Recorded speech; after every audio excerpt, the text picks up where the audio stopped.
First step for any content piece is what you're going to do is come over here and create a report. A topic is different in every country, like a keyword is different in every country. So you're going to select your country over here, the top where you want to write the topic for. And we're supporting a lot of languages right now, and more languages are coming out as well. So it doesn't matter which language you're using. We have which language you want to go for. We have so many that it's going to be fine for just about anybody. You write a topic, and when you're writing a keyword here, you don't have to write the whole sentence, just the topic that you're working towards. Like, for example, camping gear. Here's one for camping gear. Like, I want to write a blog post about camping gear. It could be a top list, a top 10. If that doesn't matter, I don't have to write top 10 camping gear. So oh, hey, Alston. So finally got to work. Continue, guys. That's great. So if I want to write a blog post about camping gear, all I need to do is write the keyword camping gear, and I will get everything around it within the report. So once you have your report, you will see these two things over here. This is the Google trend. The Google trend shows you the average searches that Google has seen over the years for this particular keyword. It doesn't mean that this is great volume or bad volume. It just shows the overall search volume, search trend, basically, for a keyword that is happening over the years. So the older a keyword is, the longer history you would be able to see in this graph. Like, for example, this is from 2004, and the latest one is 2021. And as you can see, in 2004, people used to camp a lot, and 2021, people don't camp a lot as much. Well, of course, digitalization, TikTok, Snapchat, Instagram, makes sense, right? This is how you understand what topic you're going to work at. And also pandemic, right? That's also a reason. Let me see. Okay. Let's say it happened. Okay. 7th and 8th. Let's say it started right here at the first month of 2019. I wouldn't say it dropped a lot. People were still searching for camping gear, maybe because they want to sleep out in their lawn. So even with COVID, I would say technically by the data that people were still searching for camping gear. That is interesting. Okay, and this is the search volume, the actual search volume coming directly from Google AdWords. This gives you an idea of how many people are actually searching for it on a monthly basis. Like, you can expect 5 or 3% of this traffic at most if you're ranking in the top 5, let's say. So if it's 61,000, you divide that, you get a percentage of 3%. And if you rank on it, that's still pretty good traffic. So the overview portion of it basically is there to give you an idea of what the entire thing is all about. The intents are the keywords that we create using our keyword generator from Brand Overflow. We take a keyword and we try to find all the intents around it, like a shopping intent, a comparison intent, a phrase intent, research, questions, local. So we kind of mix and match keywords to find keywords that Google is auto-suggesting us.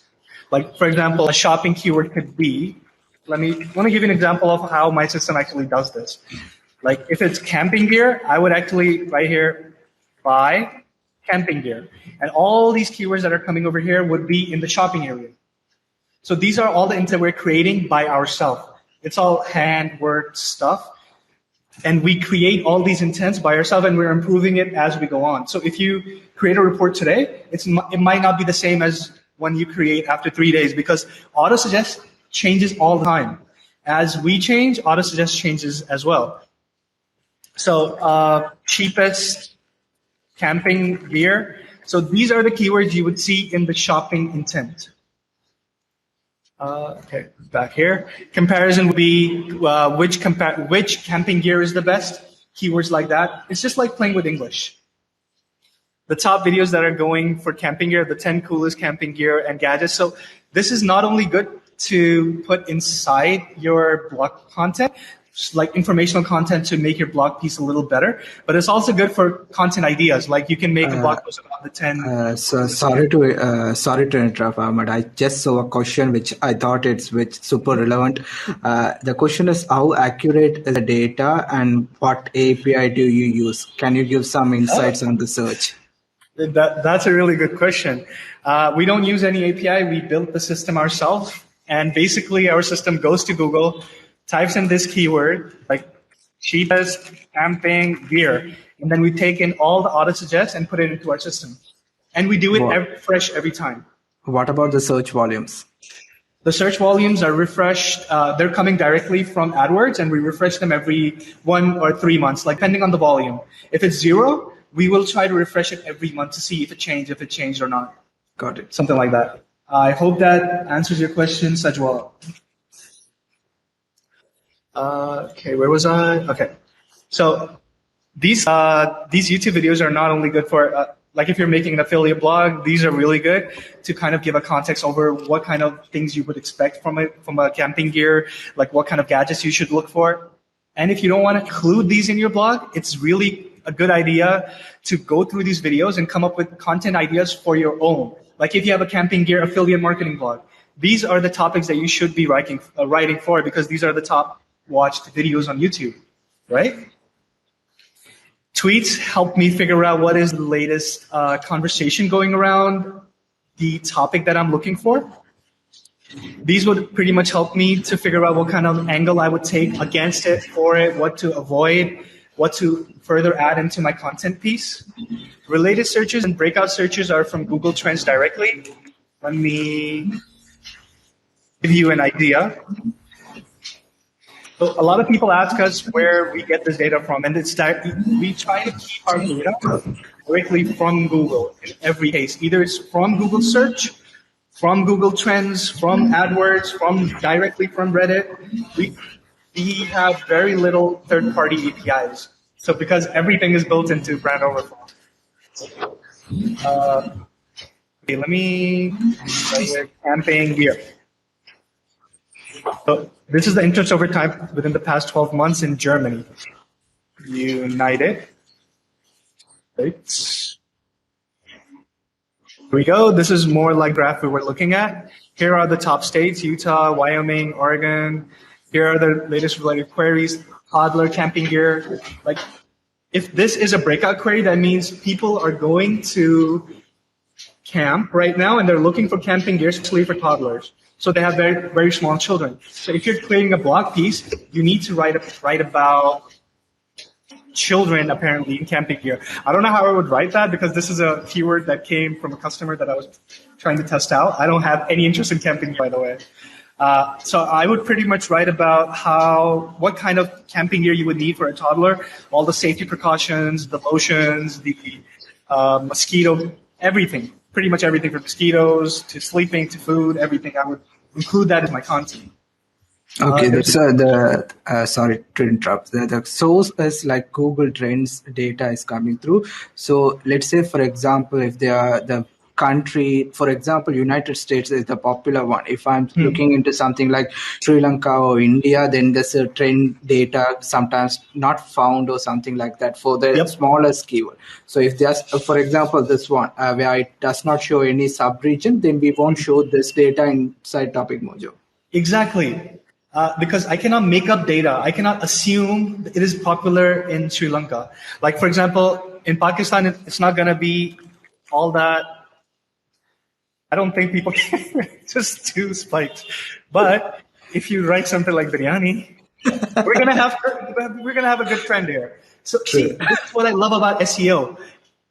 No matter what happens, every keyword has a different life in every country. This is what I love about SEO so much. Sajwal. Okay, where was I? Okay, so these YouTube videos are not only good for like if you're making an affiliate blog, these are really good to kind of give a context over what kind of things you would expect from a camping gear, like what kind of gadgets you should look for. And if you don't want to include these in your blog, it's really a good idea to go through these videos and come up with content ideas for your own. Like if you have a camping gear affiliate marketing blog, these are the topics that you should be writing for because these are the top watched videos on YouTube, right? Tweets help me figure out what is the latest conversation going around the topic that I'm looking for.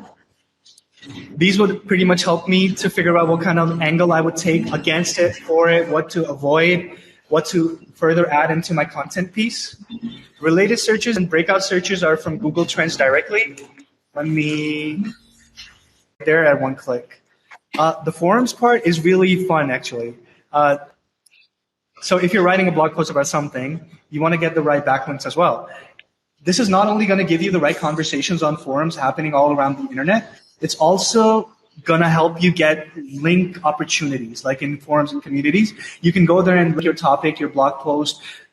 This is really good for people, for bloggers especially. That's what I was thinking here, that people can just go to these forums, put up their register there, put up their link, tell them how this post can, their content could help you learn more about camping and outdoor gears or whatever. Or you could even be part of a bigger forum to help your blog get more traffic and clicks, affiliate sales. Who knows? A lot of people are doing Amazon affiliate marketing lately as well, and this is the thing that's going to help you get that traffic. Not only is it going to help you get those conversations, but also help you get traffic via link opportunities. And also, just to add a bit importance on the form, this is one of the most important, because with communities we can identify intent of the searches. For example, we just enter one topic idea, but when we go into this topic, every section we see a lot of intent on what they are looking for, what are the long tail keywords they are looking for. For example, we might think this is the primary keyword, but our target audience might be searching for something completely even not including our main keyword. So when we go through this topic and how they are conversioning with each other, what are they are talking, what are the words they are using. For example, everyone we say search engine optimization, but a non-techie guy would not know, and he will simply type website ranking or Google ranking or something like that. That's the same concept, and we can get that idea through this community discussions. That is absolutely correct. And yeah, long tail keywords is a great way to look at the forums area. It's like maybe you're targeting the wrong keywords, and I could also do a little of automation, remove this part, keep this part as a title, get the keywords out, and get you search volumes for that.